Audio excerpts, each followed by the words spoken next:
The sound of knuckles meeting flesh cracked through the dining hall like a thunderclap on a clear day. Every conversation stopped mid-sentence. Silverware clattered against ceramic plates as 200 pairs of eyes turned toward the corner table where Petty Officer 3rd Class Riley Nakamura stood frozen, her left cheek burning red from the impact, her dark eyes steady and unnaturally calm. The silence that followed was deafening, the kind of quiet that precedes a hurricane, heavy with electricity and danger that no one in that room could yet comprehend. Before we jump back in, tell us where you're tuning in from, and if this story touches you, make sure you're subscribed, because tomorrow, I've saved something extra special for you. What happened next would shatter everything they thought they knew about the small, quiet sailor who cleaned tables and served meals without complaint. Because Riley Nakamura wasn't just another enlisted sailor scraping by on a remote naval station. She was something far more dangerous, far more lethal than anyone in Naval Station Coronado could possibly imagine. And Staff Sergeant Jake Morrison, the broad-shouldered Marine who had just struck her, had unknowingly awakened something that should have remained sleeping. Morrison stood there, his massive frame towering over Riley's petite 5'4" stature. His chest puffed with the satisfaction of someone who believed he had just put an insubordinate sailor in her place. His knuckles were still tinged with the sting of impact, his ego swollen with the attention of his fellow Marines who watched from nearby tables. To him, she was nothing. A nobody who had dared to question his right to cut in line, who had politely but firmly suggested he wait his turn like everyone else. To him, striking her was as natural as swatting a fly. But Morrison had no idea that the woman he had just assaulted carried a classification so high that even his commanding officer didn't have clearance to know her real identity. He didn't know that 3 months earlier, she had been operating under the codename Phantom as part of SEAL Team Delta 7. The Navy's most classified special operations unit. He couldn't have known that her small hands, now trembling slightly from adrenaline, had once dismantled a terrorist cell in Montenegro without firing a single shot, or that those same hands had pulled wounded teammates from a burning building in Syria while under heavy enemy fire. The dining hall at Naval Station Coronado had never witnessed anything like the tension that now filled the air. Riley stood perfectly still, her mess tray still balanced in her left hand, her eyes fixed on Morrison with an intensity that made several nearby sailors unconsciously step backward. She wore the standard Navy utility uniform, digital blue camouflage that marked her as unremarkable, forgettable, exactly as her handlers had intended. Her brown hair was pulled back in the regulation bun, not a strand out of place despite the violence she had just endured. But there was something in her posture, something in the way she held herself, that whispered of coiled steel beneath soft flesh. Morrison's friends began to chuckle nervously, the sound harsh and grating in the oppressive quiet.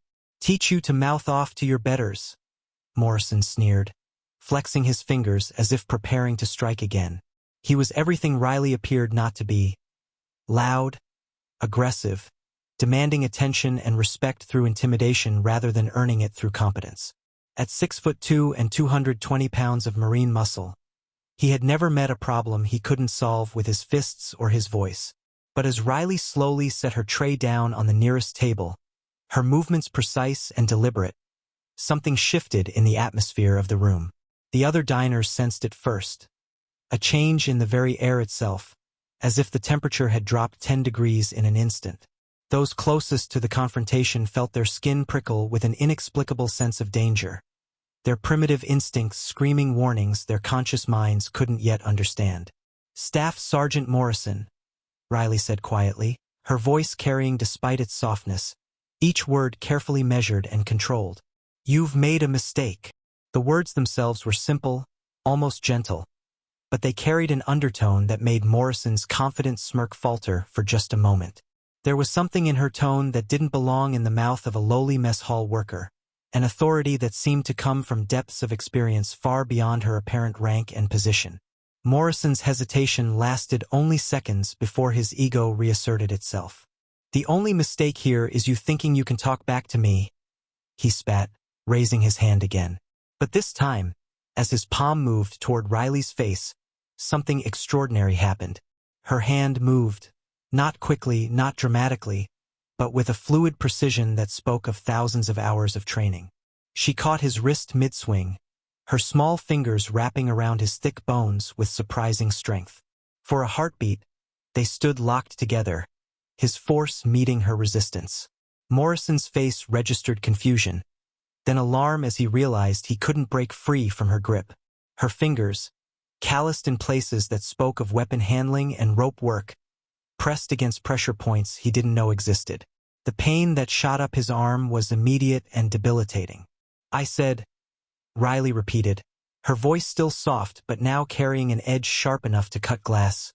"You've made a mistake." Around them, the dining hall had become a theater. Every sailor and Marine watching a drama they didn't understand but couldn't look away from. The tension was almost visible now, crackling between the two figures like electricity. Some of the more experienced personnel, the senior chiefs and master sergeants who had seen real combat, began to recognize something in Riley's bearing that set off alarm bells in their heads.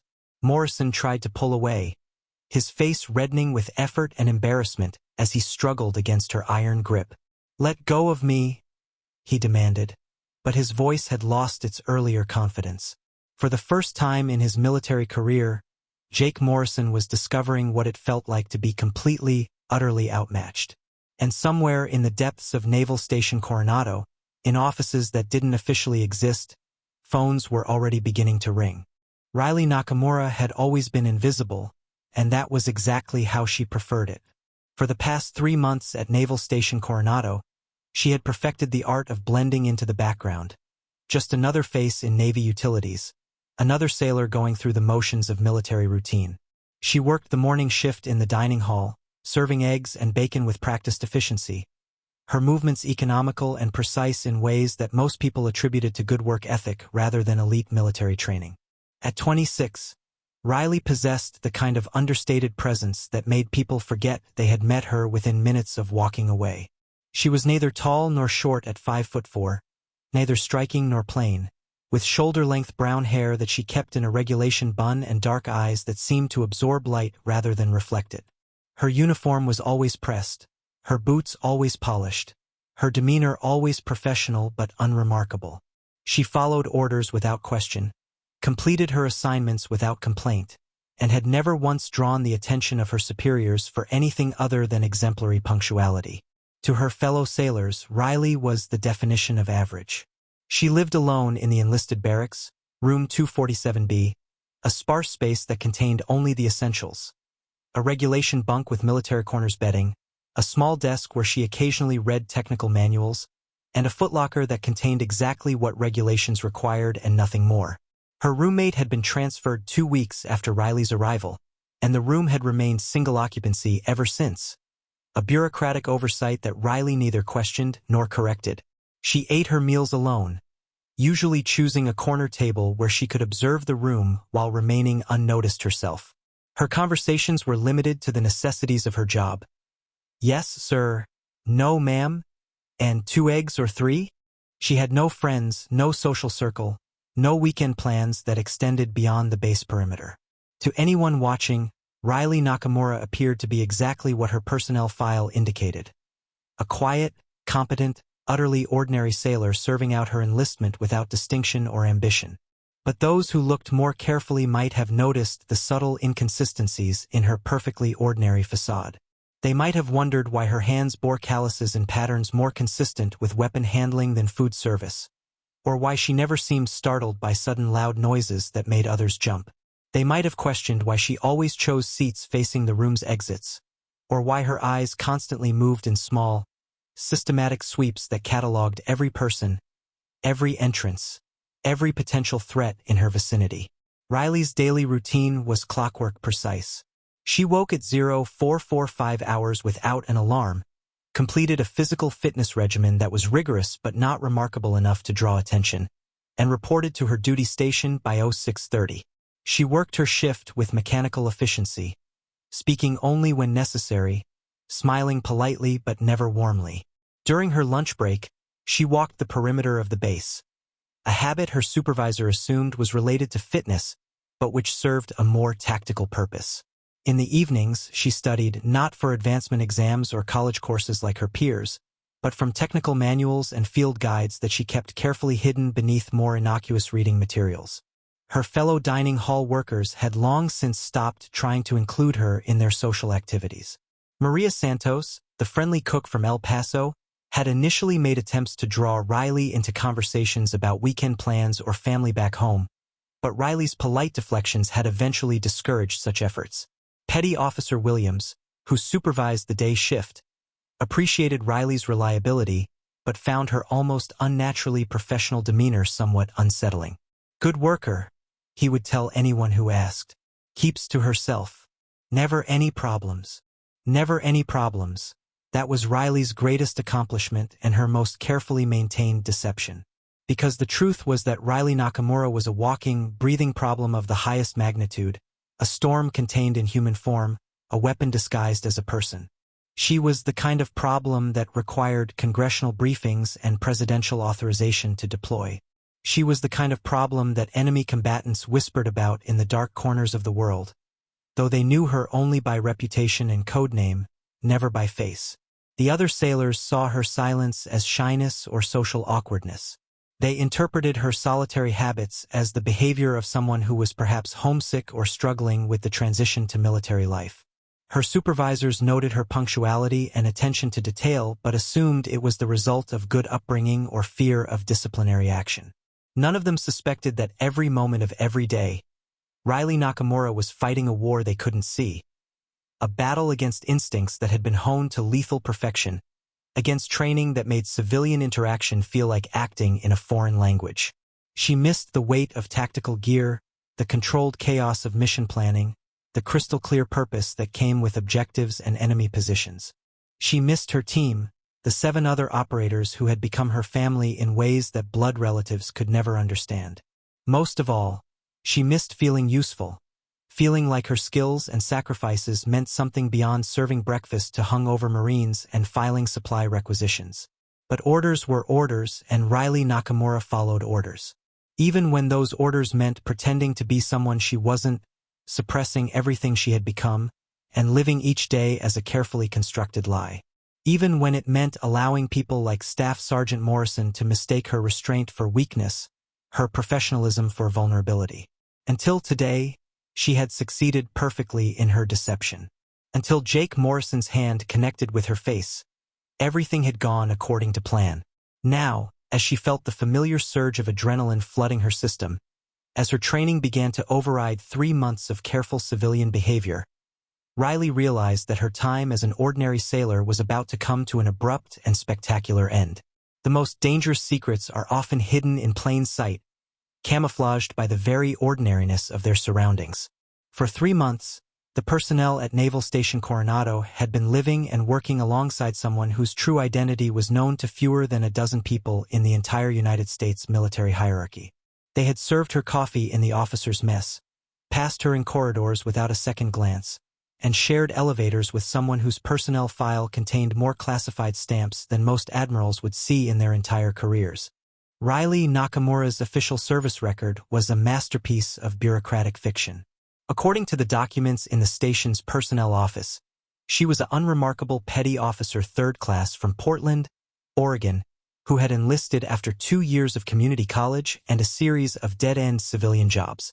Her file showed average fitness scores, satisfactory performance evaluations, and a specialty in food service operations that had landed her the dining hall assignment.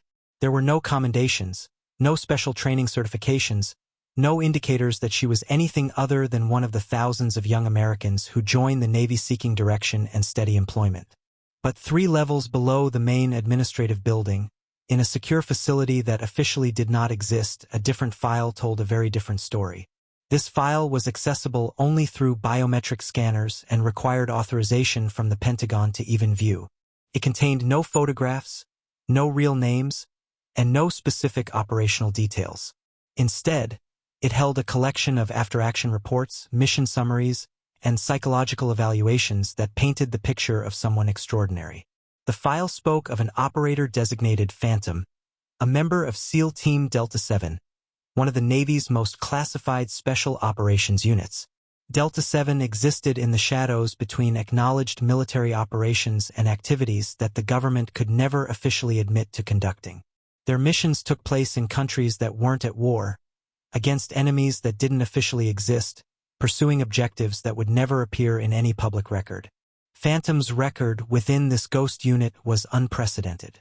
In 18 months of active deployment, she had conducted 37 successful operations across 4 continents.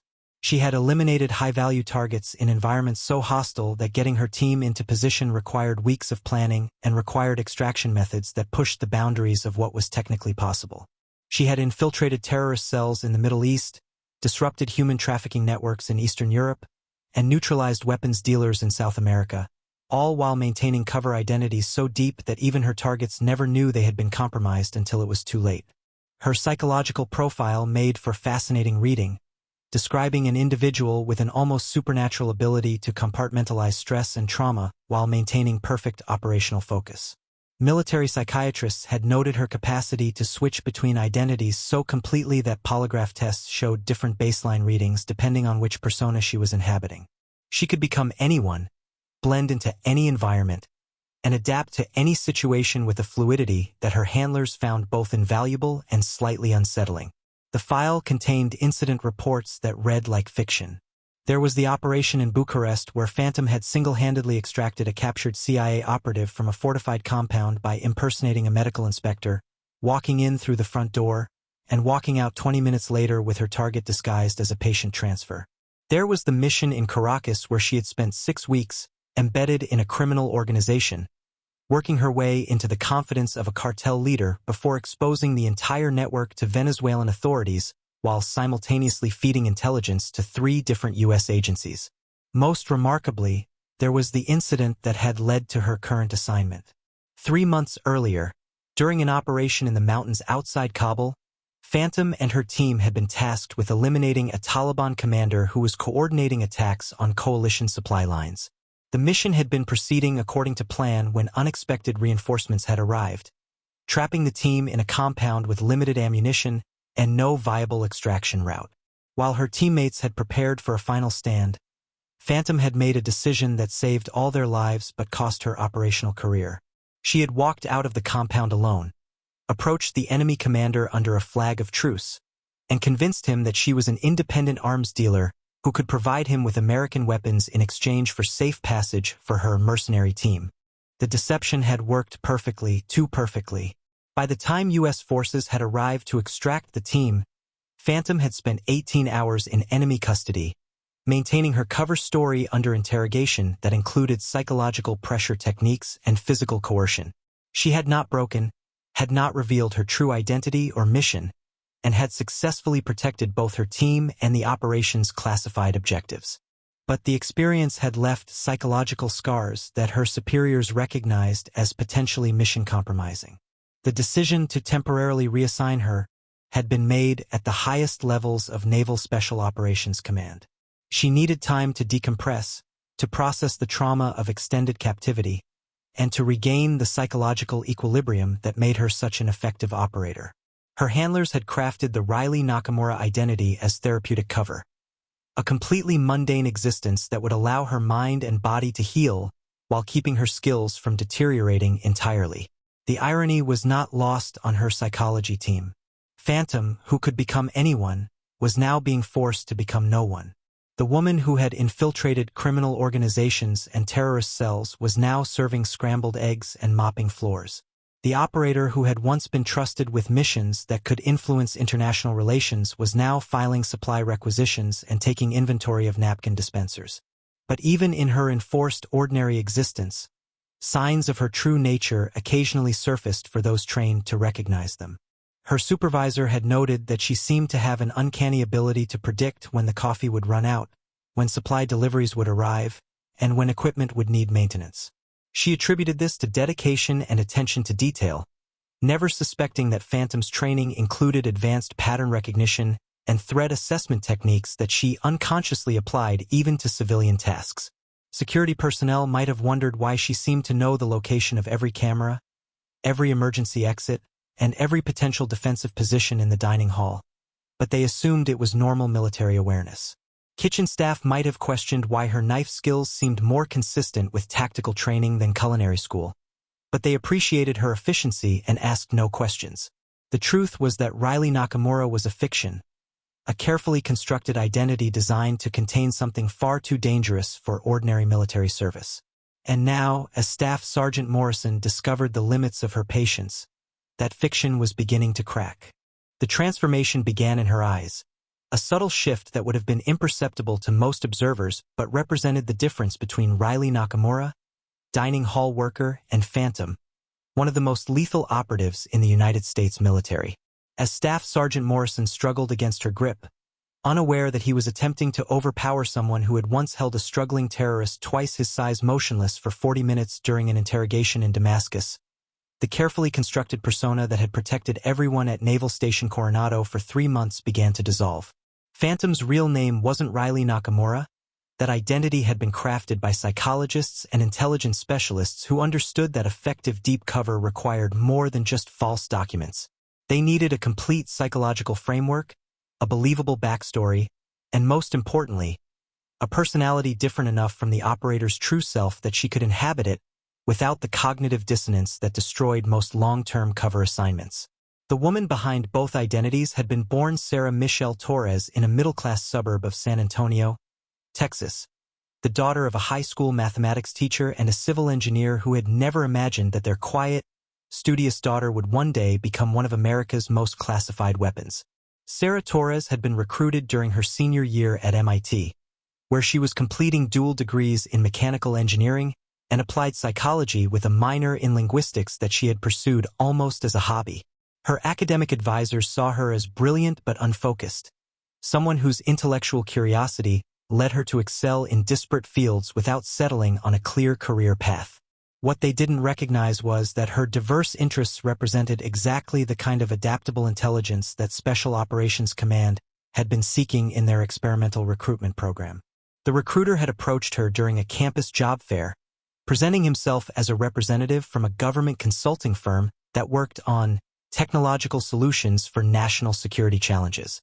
The initial conversations had been deliberately vague, focusing on her problem-solving abilities and her psychological resilience rather than any specific technical skills. It wasn't until she had undergone 3 months of increasingly intensive screening that she learned she was being evaluated for a program that would transform her into something unprecedented in American military history. SEAL Team Delta 7 represented a radical departure from traditional special operations philosophy. Instead of recruiting experienced military personnel and training them for specialized missions, the program identified exceptional civilians and molded them into operators whose primary weapon was their ability to disappear completely into any environment. They weren't just soldiers who could fight. They were chameleons who could become anyone, blend into any culture, and operate independently in situations where traditional military support was impossible. Sarah's transformation into Phantom had taken 2 years of the most intensive training ever devised by the U.S. military.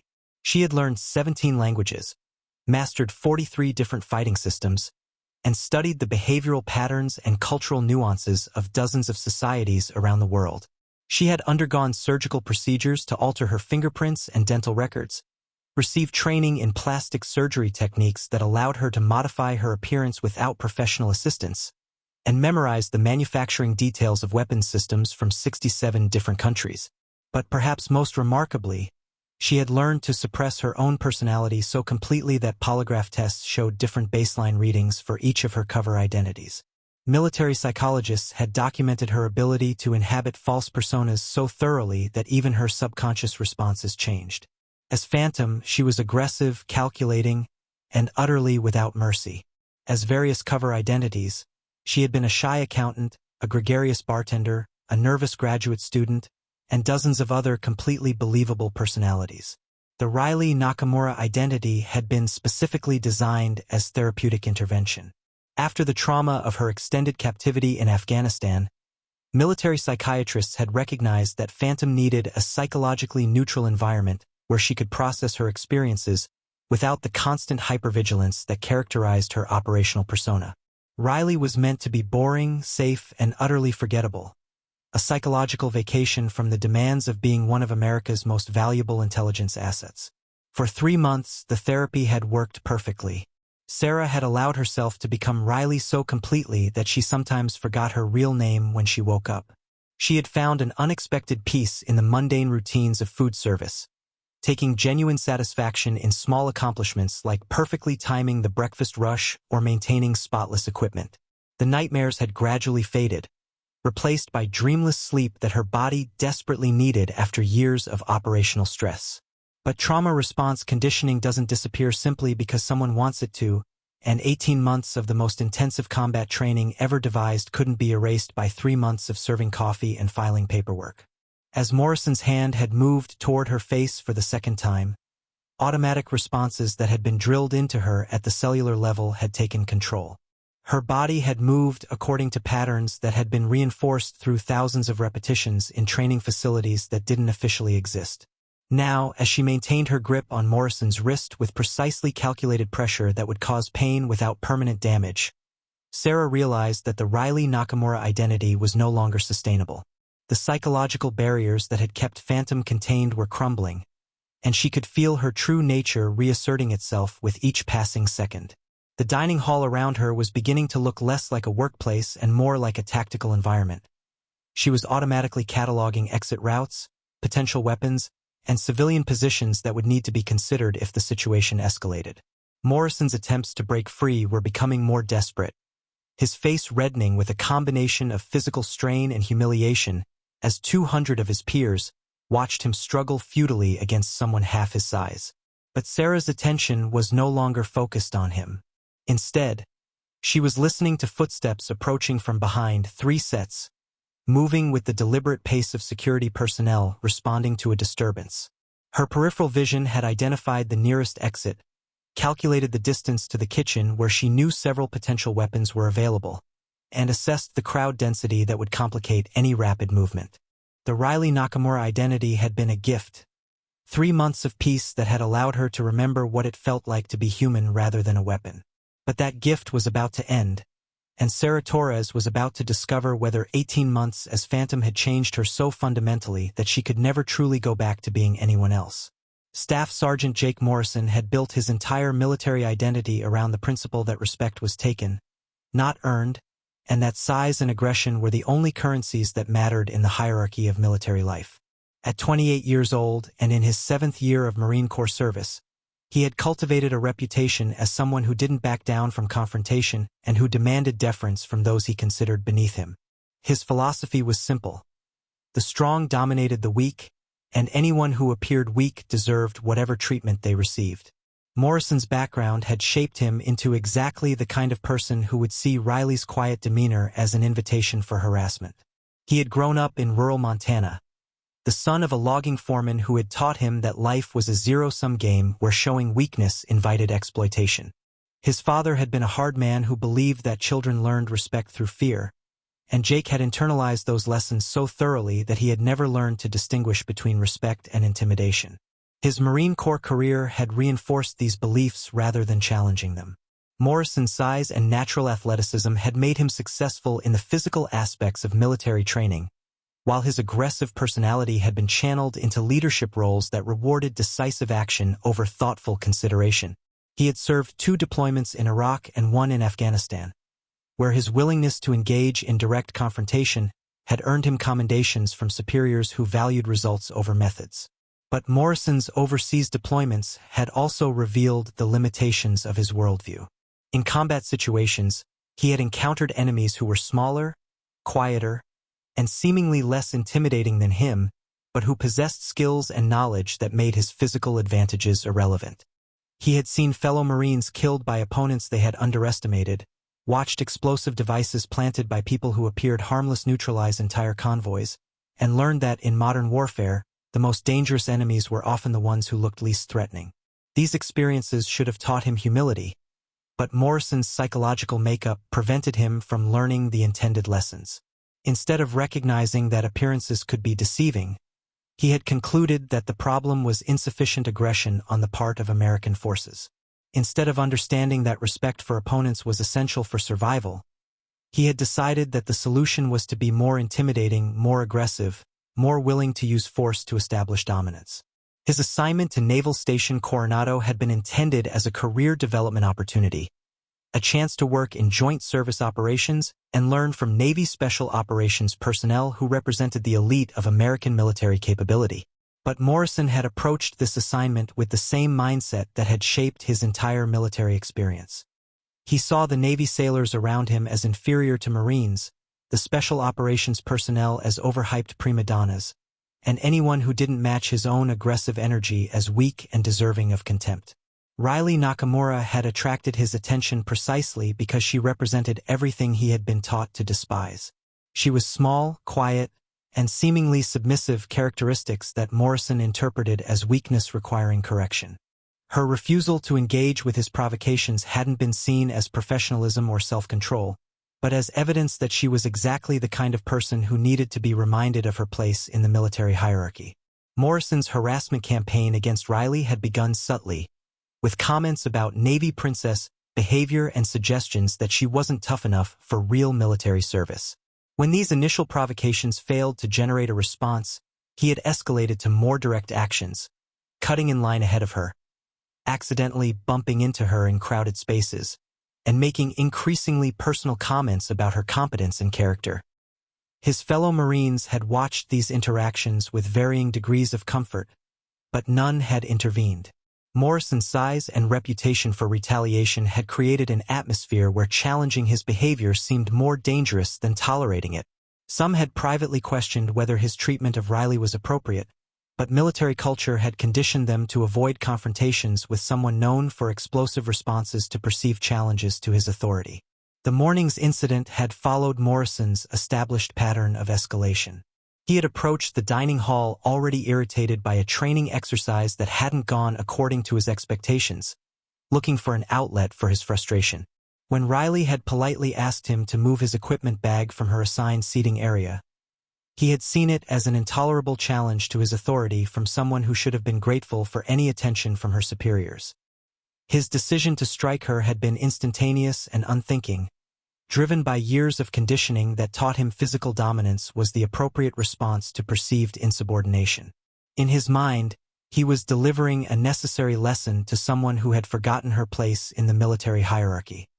He had expected her to apologize, to back down, to demonstrate the proper deference that his position demanded.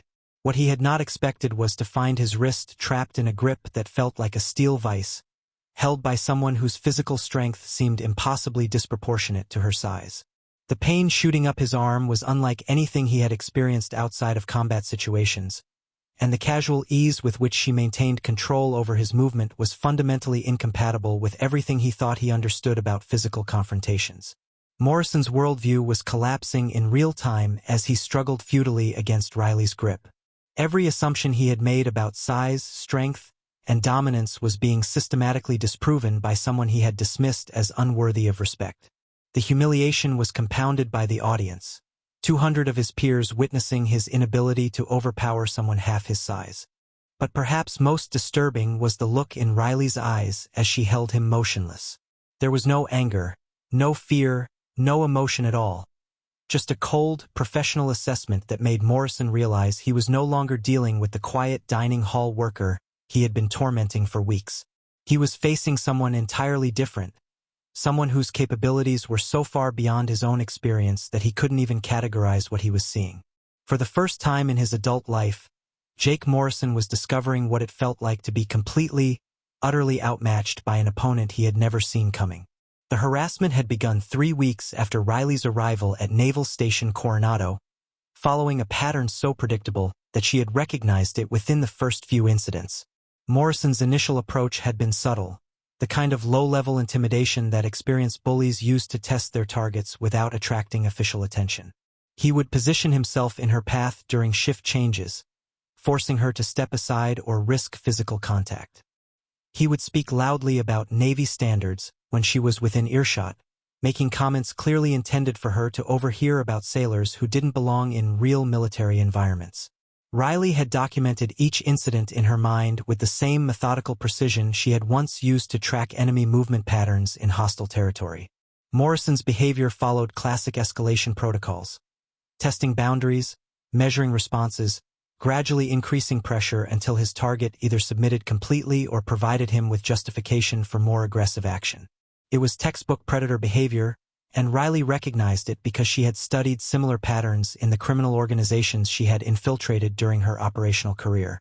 The first direct confrontation had occurred during week 4, when Morrison had accidentally spilled coffee on Riley's freshly cleaned uniform while she was preparing for inspection.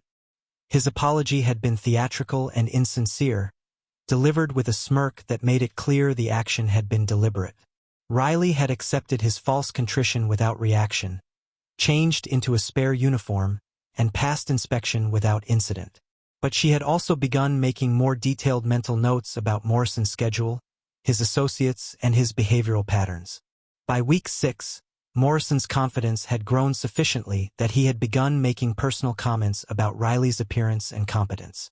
These remarks were always delivered in the presence of other Marines, designed to demonstrate his dominance while providing him with witnesses who could testify to Riley's apparent acceptance of his treatment. He would comment on her height, suggesting she needed a stepladder to reach regulation equipment. He would question her physical fitness, wondering aloud how she had passed basic training requirements. He would make increasingly personal observations about her social isolation, describing her as someone who couldn't cut it in a real unit. Each escalation had been carefully calculated to remain just below the threshold that would trigger official intervention. Morrison understood military bureaucracy well enough to know that harassment complaints required documented evidence of behavior that clearly violated regulations. His comments were always delivered as jokes or observations rather than direct insults, and his physical actions were always defensible as accidents or normal military interaction. Riley's lack of response had emboldened him further. In his experience, targets who failed to push back against initial harassment were safe to escalate against, because their silence indicated either fear or acceptance of their position in the social hierarchy. He interpreted her professional demeanor as weakness, her adherence to regulations as inability to stand up for herself, and her solitary behavior as evidence that she lacked the social connections necessary to seek help or retaliation. The pattern had intensified during weeks 7 and 8, when Morrison had begun incorporating physical elements into his harassment. These actions were always brief and could be explained as accidental contact in crowded spaces, but they served to establish his physical dominance while testing Riley's willingness to tolerate increasingly aggressive behavior. He would bump into her during mess hall rushes, causing her to spill food or stumble slightly. He would position himself too close during formation assemblies, using his size to crowd her personal space.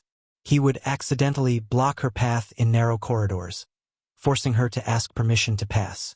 Riley had endured each escalation with the same calm professionalism that characterized all her interactions, but internally she had been fighting a constant battle against instincts that demanded immediate and decisive response. Her training had conditioned her to identify and neutralize threats before they could develop into serious problems, and every fiber of her operational experience screamed that Morrison represented exactly the kind of escalating threat that required intervention. But her therapeutic assignment explicitly required her to avoid any actions that would compromise her cover identity or attract unwanted attention. The internal conflict had created a psychological pressure that Riley found increasingly difficult to manage. As Phantom, she would have ended Morrison's harassment campaign during the first incident, using techniques that would have left him physically unharmed, but psychologically convinced that pursuing his behavior would be catastrophically unwise. As Riley Nakamura, she was required to absorb his actions and respond only through official channels that she knew would be ineffective against someone skilled in bureaucratic manipulation. Week 9 had brought a new element to Morrison's campaign, the involvement of his social circle in the harassment pattern. His fellow Marines had begun participating in group behaviors designed to isolate and intimidate Riley further. They would occupy all available seating in areas where she typically ate, forcing her to find alternative locations. They would speak loudly about Marine superiority whenever she was present, making comparisons between Marine combat effectiveness and Navy support roles that were clearly intended as personal attacks. They would create situations where Riley was forced to interact with Morrison directly, providing him with opportunities for harassment while surrounding him with supportive witnesses. The group dynamic had transformed what had been a personal conflict into a systematic campaign that made Riley's daily existence increasingly uncomfortable. She found herself constantly calculating routes and timing to avoid encounters, adjusting her schedule to minimize contact with Morrison's circle, and spending increasing amounts of mental energy on defensive planning rather than the therapeutic recovery that was supposed to be the purpose of her assignment. But the most troubling development had been Riley's growing awareness that her restraint was eroding. Each incident required more conscious effort to maintain her cover identity, more deliberate suppression of responses that would have been automatic in her operational persona. She could feel phantoms stirring beneath the surface of Riley Nakamura's carefully constructed personality, and she recognized the warning signs that indicated her psychological defenses were approaching their breaking point. This morning's confrontation had been inevitable, the logical culmination of a pattern that could only end in direct physical conflict.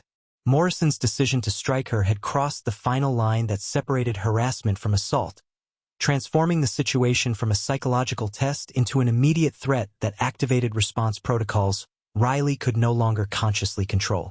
The escalation was complete, and the consequences were about to begin. The moment Morrison's palm connected with Riley's cheek, something fundamental shifted in the molecular structure of the situation. The sound itself, a sharp crack that cut through the ambient noise of 200 people eating breakfast, seemed to hang in the air longer than physics should have allowed.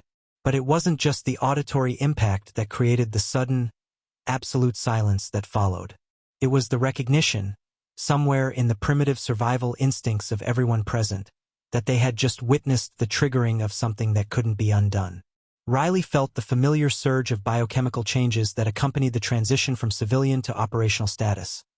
Adrenaline flooding her system with surgical precision, her heart rate increasing to exactly the optimal level for combat effectiveness, her vision sharpening as her pupils dilated to gather maximum visual information.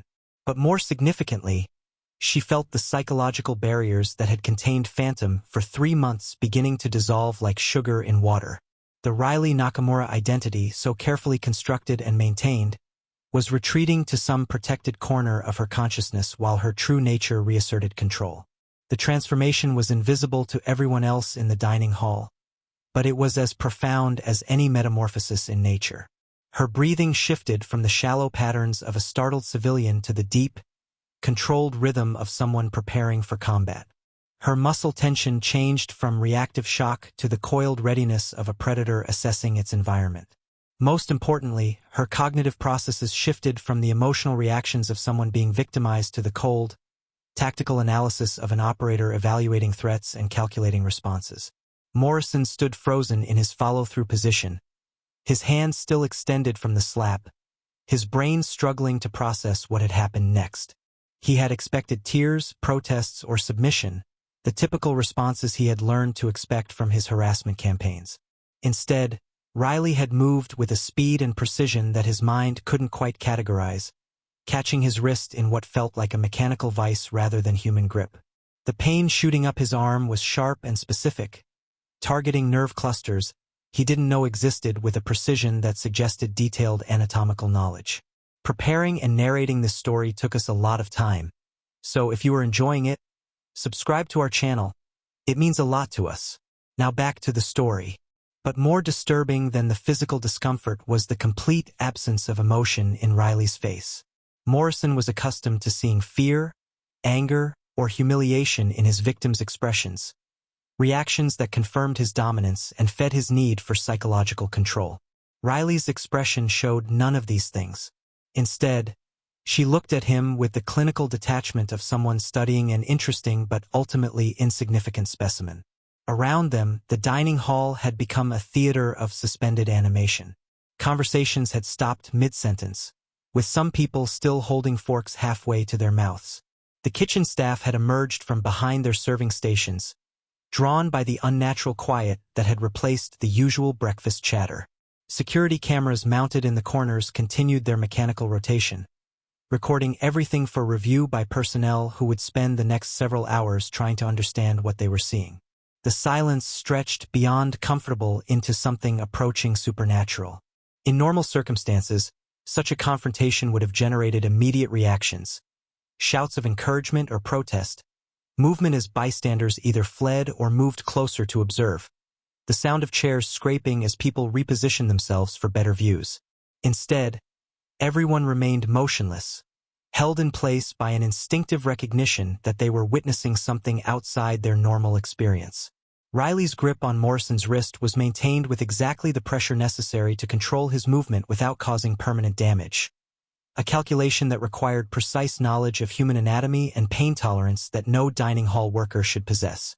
She could feel his pulse through the pressure points where her fingers contacted his skin, monitoring his stress levels and physical responses with the unconscious efficiency of someone trained to extract information from unwilling subjects.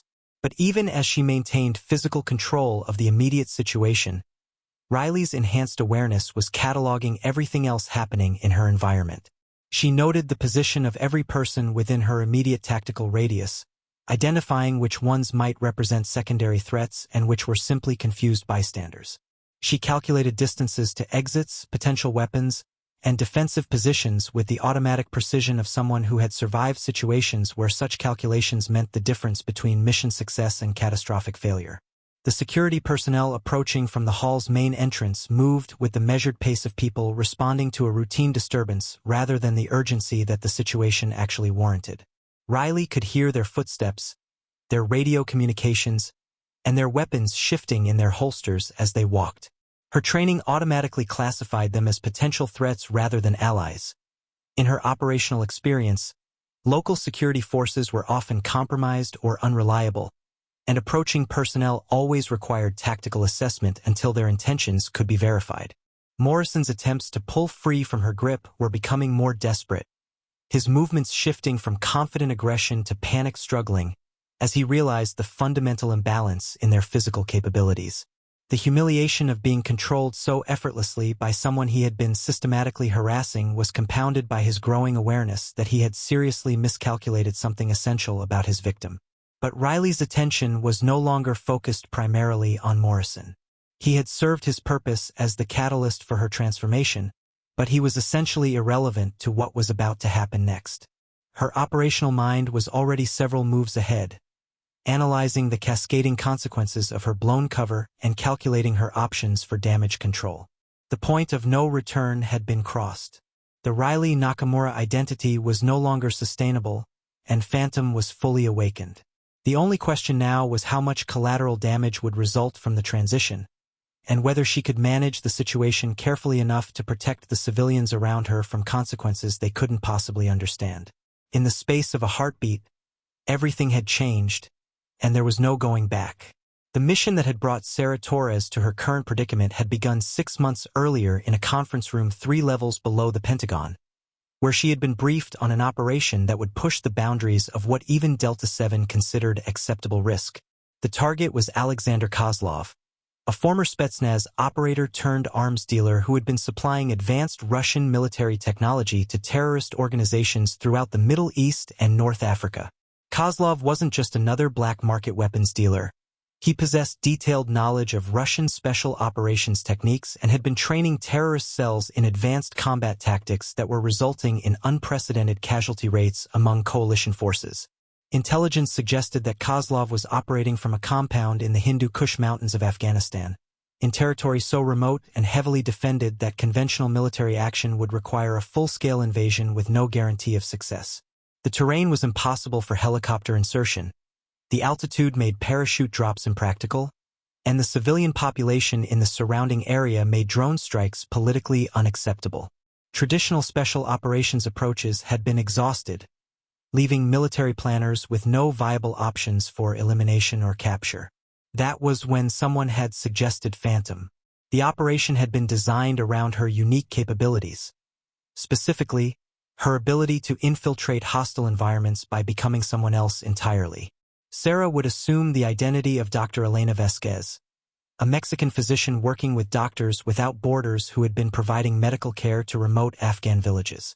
The real Dr. Vasquez had agreed to temporary relocation to a secure facility, allowing Sarah to study her mannerisms, medical knowledge, and personal history until she could inhabit the identity seamlessly. The plan called for Sarah to approach Kozlov's compound under the guise of providing medical assistance to his organization. Intelligence indicated that several of his men were suffering from altitude-related medical conditions that local traditional medicine couldn't address effectively.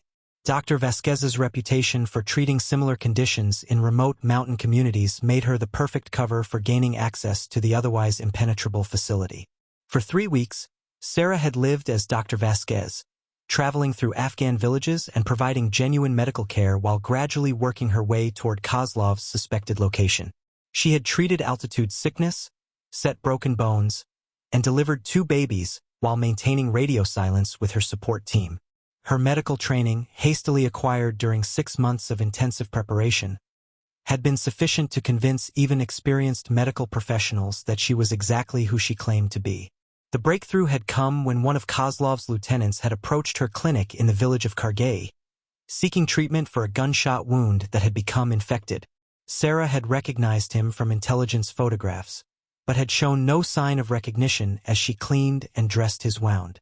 Instead, she had mentioned her concern about treating similar injuries without proper surgical facilities, suggesting that she would be willing to travel to better-equipped locations if patients required more advanced care. The invitation to Kozlov's compound had come 3 days later.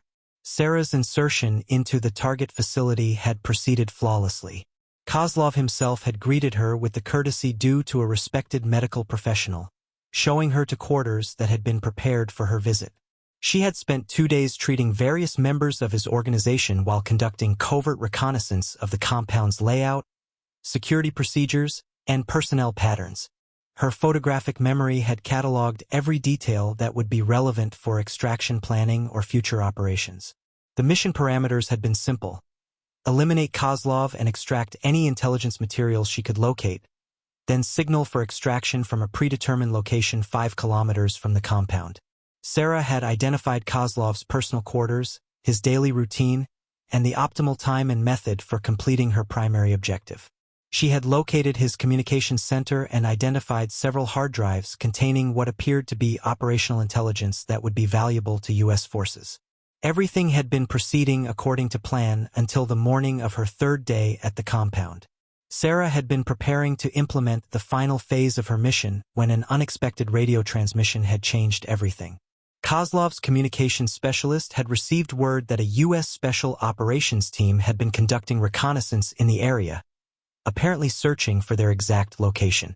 The transmission had sent the entire compound into high alert, with security measures being implemented that would make Sarah's planned extraction impossible. But more critically, Kozlov had begun questioning whether Dr. Vasquez's arrival might be connected to the increased American activity in the region. His survival instincts, honed by years of operating in hostile environments, had identified the coincidence as potentially significant. Sarah had realized that her cover was beginning to deteriorate and that she had a rapidly closing window for completing her mission objectives. The decision she made in that moment would haunt her for months afterward. Instead of aborting the mission and attempting immediate extraction, Sarah had chosen to accelerate her timeline and eliminate Kozlov that same evening. She had calculated that the intelligence value of the materials in his possession justified the increased risk, and that her extraction could be managed even under heightened security conditions. She had been wrong. The assassination itself had been executed flawlessly. Kozlov had died in his sleep from what appeared to be a heart attack, induced by a virtually undetectable poison that Sarah had administered during what seemed to be a routine medical consultation. She had successfully downloaded the contents of his computer systems and secured several hard drives containing operational intelligence. But when she had attempted to leave the compound, she had discovered that her extraction route had been compromised by the arrival of additional security personnel who were conducting systematic searches of the surrounding area. That was when everything had gone catastrophically wrong, leading to the 18-hour ordeal that had ultimately forced her handlers to pull her from active operations and assign her to the therapeutic cover identity of Riley Nakamura.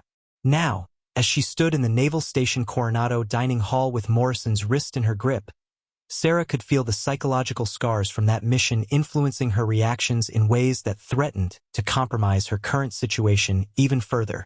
The dining hall doors burst open with the force of a battering ram, the metal frames slamming against the walls with a sound that reverberated through the suddenly electrified atmosphere. The first figure through the entrance was Commander Rachel Cross, her blonde hair pulled back in a regulation bun that somehow managed to look both professional and intimidating. Behind her came 3 men in navy dress blues, whose bearing and movement patterns immediately identified them as something far beyond ordinary sailors. They moved with the synchronized precision of a unit that had operated together in environments where hesitation meant death, their eyes sweeping the room in coordinated patterns that cataloged every potential threat and exit within seconds. The transformation in the dining hall's atmosphere was immediate and profound. Conversations that had been resuming in nervous whispers died completely as every person present recognized that they were witnessing the arrival of personnel whose authority superseded anything they had previously encountered. The security guards who had been approaching Morrison and Riley stopped mid-stride, their hands unconsciously moving away from their weapons as they recognized the insignia and bearing of people who operated at classification levels they couldn't even imagine. Commander Cross's eyes locked onto Riley with the recognition of someone identifying a valued asset in an unexpected location. There was relief in her expression, but also concern and a carefully controlled urgency that suggested this was not a routine social visit. She strode across the dining hall with the confidence of someone accustomed to commanding attention in any environment, her dress shoes clicking against the polished floor in a rhythm that seemed to mark time like a countdown to something significant. "Phantom," she said quietly, her voice carrying clearly through the absolute silence that had settled over the room. The single word fell like a stone into still water, creating ripples of confusion and recognition that spread through the assembled personnel. Some of the more experienced non-commissioned officers recognized the tone and bearing of someone delivering operational instructions, while others simply stood frozen by the obvious importance of whatever was happening. Riley's grip on Morrison's wrist loosened slightly, but she didn't release him entirely. Her eyes met Commander Cross's with the steady gaze of someone receiving expected but unwelcome news. The therapeutic peace of the past 3 months was officially over, and the carefully constructed barriers between Riley Nakamura and Phantom were crumbling like sand castles before an incoming tide. "Ma'am," Riley responded, her voice carrying new harmonics that hadn't been present during her months as a dining hall worker. The single word acknowledged not just Cross's presence, but also the end of her cover assignment and the return to operational status that had been inevitable from the moment Morrison had decided to escalate their conflict into physical confrontation. The 3 men behind Commander Cross spread out with tactical precision, not aggressively but with the automatic positioning of people trained to control environments and manage potential threats. Their presence transformed the dining hall into a secured area where conversations would be overheard, movements would be monitored, and witnesses would be carefully managed. One of them, a tall African-American man with lieutenant commander stripes, positioned himself near the main entrance. Another, a compact Hispanic man whose hands showed the calluses of someone intimately familiar with various weapons systems, took a position that allowed him to observe both the kitchen entrance and the emergency exits. The third, a pale man with prematurely gray hair and eyes that seemed to catalog every person in the room, remained near Commander Cross while maintaining sight lines to all potential approaches. Morrison's face had drained of color as he processed the implications of what he was witnessing.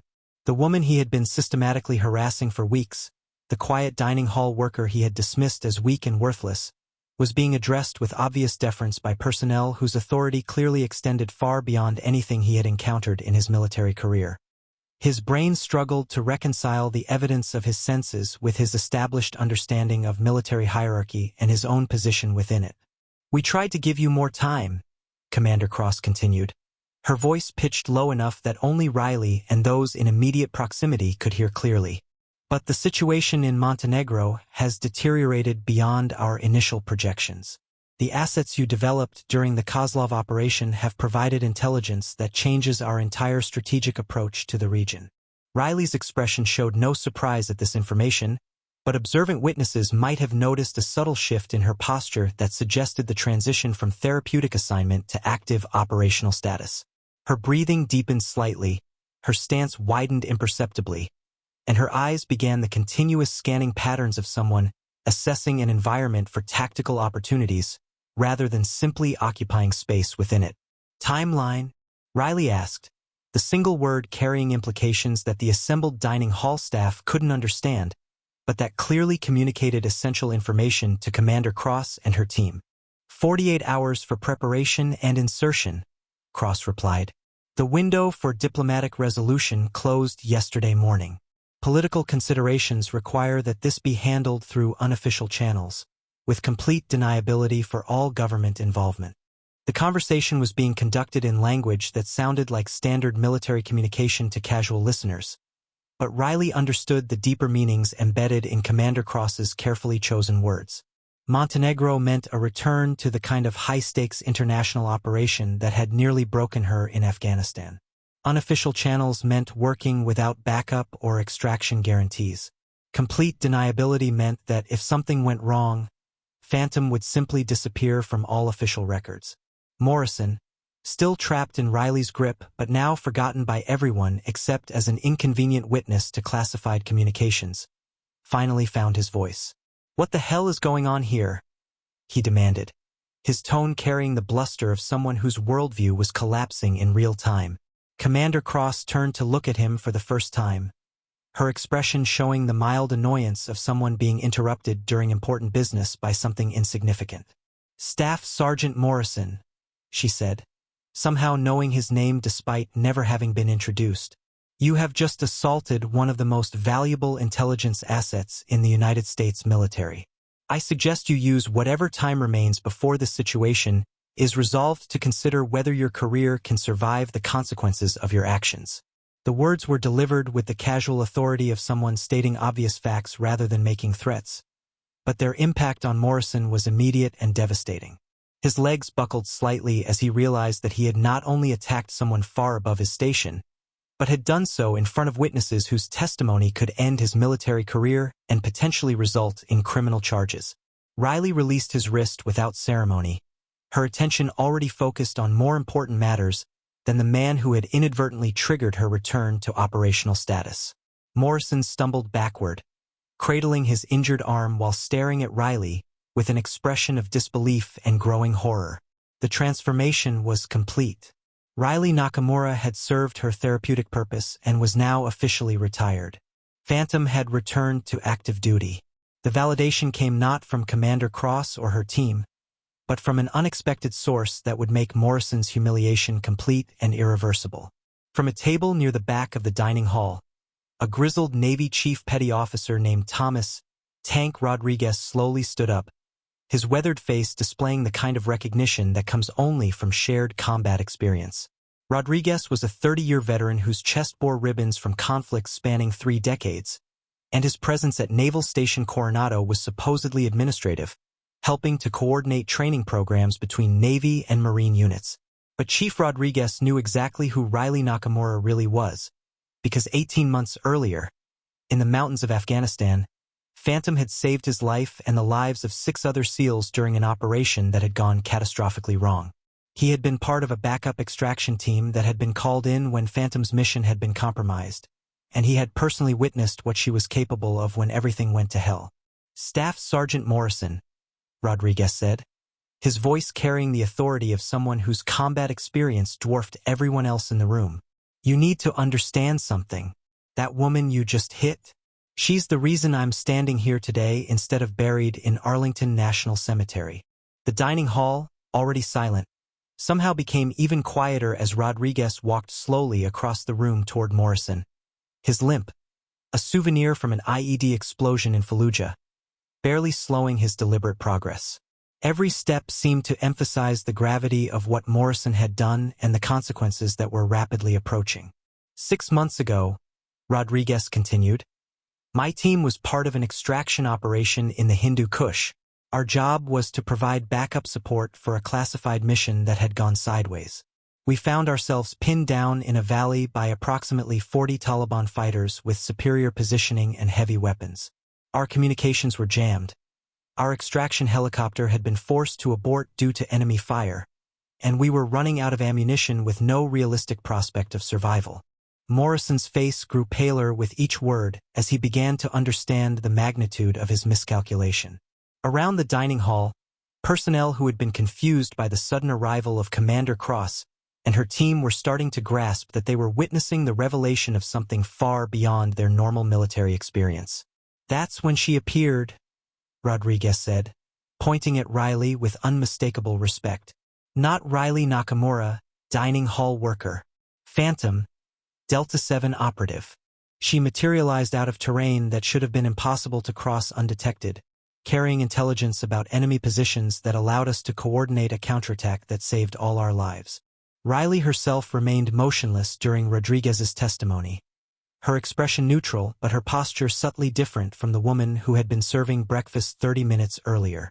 The transformation that had begun when Morrison struck her was now complete, and even casual observers could see that they were looking at someone entirely different from the quiet sailor they thought they knew. But that wasn't the impressive part, Rodriguez continued. The impressive part was what happened when one of my men, Petty Officer Jackson, took a round through his femoral artery and was bleeding out faster than our field medic could control. Phantom performed emergency surgery using equipment she improvised from her tactical gear and materials she found in a bombed-out building. She kept Jackson alive for 6 hours while coordinating our defense and calling in precision strikes against enemy positions. The chief paused, his eyes never leaving Morrison's increasingly horrified face. Jackson has 2 daughters and a son who still have their father because of her. My wife didn't become a widow because of her. 6 families didn't have to bury their sons or husbands because of her. Commander Cross observed this exchange with professional satisfaction, recognizing that Rodriguez's unsolicited testimony was accomplishing several important objectives simultaneously. Morrison was learning exactly how catastrophically he had misjudged his victim. The assembled witnesses were gaining respect for Riley that would make future operational security easier to maintain, and the transition from cover identity to operational status was being managed without requiring official explanations that might compromise classified information. She doesn't just kill targets, Rodriguez said, his voice growing harder. She saves the people worth saving and eliminates the ones that need eliminating. And she does it in situations where the margin for error is 0 and the consequences of failure extend far beyond her own survival. Morrison's fellow Marines, who had been witnesses to his systematic harassment of Riley over the past weeks, were now staring at him with expressions ranging from disbelief to disgust. They were beginning to understand that they had been complicit in the persecution of someone whose service record made their own accomplishments seem insignificant by comparison. But here's what really makes her special, Rodriguez concluded. After everything she's done, after all the missions and all the lives saved, she never talks about it. Never brags, never demands special treatment, never acts like she's better than anyone else. She just does her job, whatever that job happens to be, with the same professionalism whether she's saving lives in combat or serving eggs in a dining hall. The chief turned to face the assembled crowd, his voice carrying clearly to every corner of the room. So when I tell you that Staff Sergeant Morrison just assaulted a genuine American hero, I want you to understand that those aren't just words. That woman has sacrificed more for this country than most of us can imagine, and she's done it without expecting recognition or reward. Morrison's knees finally gave out completely, and he sank into the nearest chair, his face buried in his hands as the full weight of his actions became clear. He had not just attacked a superior, he had assaulted someone whose service record represented everything the military was supposed to honor and protect. The validation was complete, the consequences were inevitable, and Riley's cover was officially blown beyond any possibility of repair. 3 hours later, Riley sat in the passenger seat of a military transport helicopter as it lifted off from Naval Station Coronado, the familiar vibration of rotor blades cutting through air serving as a physical transition between her artificial life as a dining hall worker and her return to the world of classified operations. Through the aircraft's small window, she watched the base shrink into a collection of geometric shapes against the California coastline, each building representing a chapter of her life that was now permanently closed. The Riley Nakamura identity had been officially retired in a process that took exactly 47 minutes to complete. Her personnel files had been updated with transfer orders that would satisfy administrative requirements while revealing nothing about her true destination or purpose. Her quarters had been packed by personnel who specialized in erasing evidence of classified assignments, removing any trace that someone extraordinary had ever lived among the ordinary sailors of Naval Station Coronado. But the bureaucratic efficiency of her departure couldn't erase the psychological impact of the morning's events.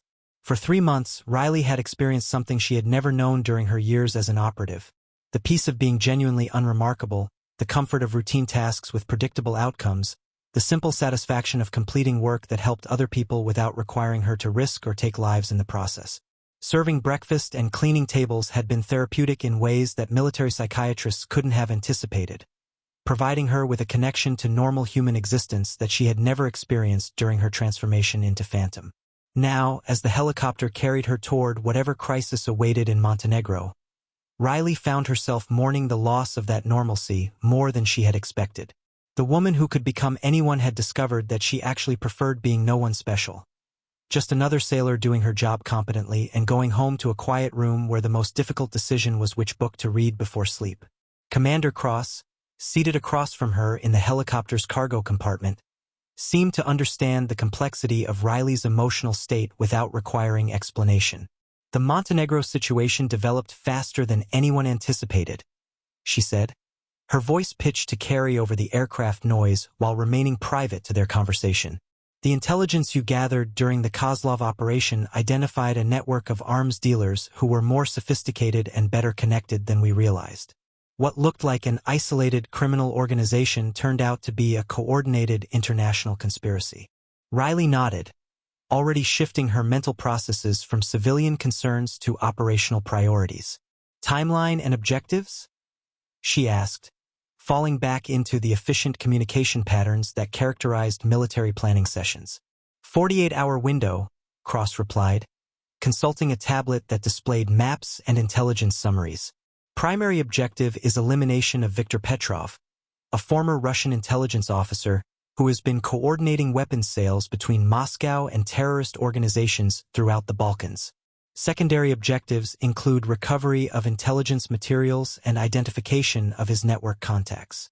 The mission parameters were familiar: another highly classified operation requiring her to assume a false identity, infiltrate a hostile organization, and accomplish objectives that couldn't be achieved through conventional military action. But Riley's emotional response to the briefing was different from what she had experienced during previous assignments. Instead of the focused anticipation that had once characterized her preparation for operations, she felt a profound sadness at returning to a world where success was measured in lives taken and secrets stolen. Cover identity? She asked, though part of her dreaded the answer. Each false persona required her to suppress more of her authentic self, to become someone else so completely that returning to her original identity became increasingly difficult. The Riley Nakamura assignment had been different because it had allowed her to explore aspects of her personality that operational requirements had never permitted. Dr. Isabella Romano, Cross replied, handing her a thick folder containing background materials. Art historian from Milan, specializing in Balkan cultural artifacts. Petrov has been using art smuggling as cover for his weapons operations, and Romano's expertise provides perfect justification for gaining access to his organization. Riley accepted the folder with professional efficiency, but privately she felt the familiar weight of another identity settling over her consciousness like a burial shroud. In 48 hours, she would have to become someone else entirely, suppressing Riley Nakamura just as completely as she had once suppressed Sarah Torres. The cycle of psychological transformation that defined her professional existence would begin again, carrying her further away from any stable sense of who she actually was beneath all the carefully constructed personas.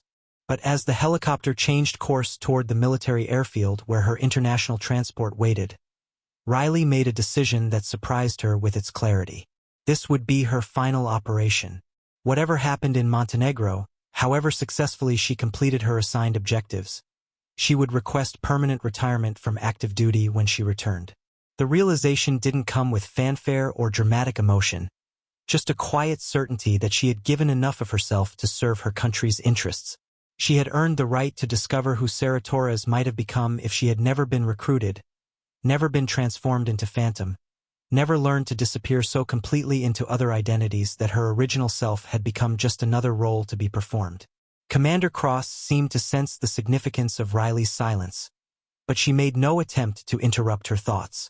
The helicopter continued its journey toward an uncertain future, carrying two women who understood that some services to country require sacrifices that can never be fully explained or adequately compensated.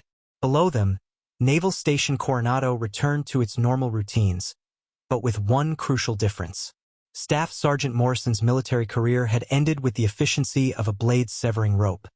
His actions that morning had triggered investigations and disciplinary procedures that would culminate in his discharge within 60 days. The dining hall had returned to serving meals and hosting conversations, but every person who had witnessed the morning's events carried with them the knowledge that they had briefly shared space with someone extraordinary. In the end, Riley realized that was perhaps the most valuable lesson from her time as an ordinary sailor. Extraordinary people existed everywhere, often hidden beneath unremarkable surfaces, performing necessary work with quiet dignity while carrying burdens that others couldn't imagine. Strength didn't announce itself with noise and aggression. It revealed itself through competence, endurance, and the capacity to protect others without requiring recognition or reward. As the helicopter disappeared into the distance, carrying Phantom toward her final mission, Naval Station Coronado continued its daily operations, forever changed by the brief presence of someone who had reminded them that heroism often wears the most ordinary disguises. The greatest warriors, Riley had learned, were often the ones who looked least like warriors at all. Up next, you've got 2 more standout stories right on your screen. If this one hit the mark, you won't want to pass these up. Just click and check them out.